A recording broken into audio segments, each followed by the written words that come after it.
اللہ کے محبوب علیہ الصلوۃ والسلام نے ایک شخص کو دیکھا جو عرش الہی کے نور میں ڈوبا ہوا تھا، انوار ہی انوار تھے، جھرمٹ تھا نور کا جس کے اطراف میں۔ تو پوچھا کہ یہ کون ہے؟ تو بتایا گیا یہ ماں باپ کا فرما بردار ہے۔ خوش نصیب ہیں وہ لوگ جو ماں باپ کی تکریم کرتے ہیں، ماں باپ کی عزت کرتے ہیں۔ میں نے کئی مرتبہ یہ بیان کیا ہے اور میں کئی مرتبہ بیان کروں گا۔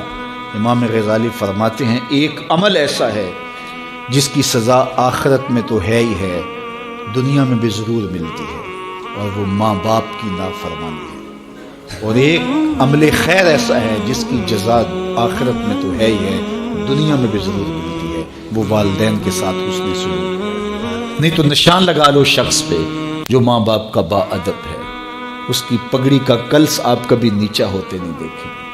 اس شخص پہ بھی نشان لگا لو جو ماں باپ کا بے ادب ہے، ساری زندگی آپ اسے رسوا ہوتے دیکھیں گے۔ ماں باپ سخت گیر بھی ہوں، ماں باپ کے مزاج میں تلخی بھی ہو، پھر بھی ان کے ادب کا دامن نہیں چھوڑنا۔ ماں باپ اللہ کی رحمتوں کا روپ ہے۔ تو جنت اور عرش الہی پر نور میں ڈوبے ہوئے شخص کو اس صورت میں حضور نے دیکھا۔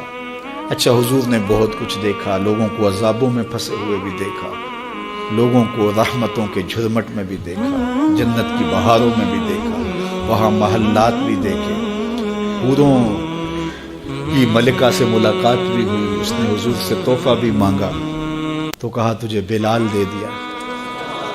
نبیوں سے ملاقاتیں ہوئیں، فرشتوں سے ملاقاتیں ہوئیں، ہر کوئی مرحبا کہہ کے استقبال کرتا ہے، مسکراہٹیں بکھری ہیں، لیکن ایک فرشتے کو دیکھا کہ وہ کبھی ہنسا نہیں ہے۔ واجب یہ کون ہے؟ سارے تو ہنس ہنس کے خوش ہو کے عقیدتوں اور محبتوں کا اظہار کر رہے ہیں، لیکن اس کے چہرے پہ مسکراہٹ نہیں دیکھی میں نے۔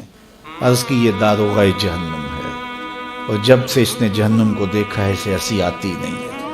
اللہ اکبر، منظر ہی ایسا ہے نا۔ فرمایا لو تعلمون ما عالم لضحکتم قلیلا ولبکیتم کثیرا، جو میں جانتا ہوں اگر تم جان لیتے تمہارے چہروں پہ کبھی مسکراہٹ ہی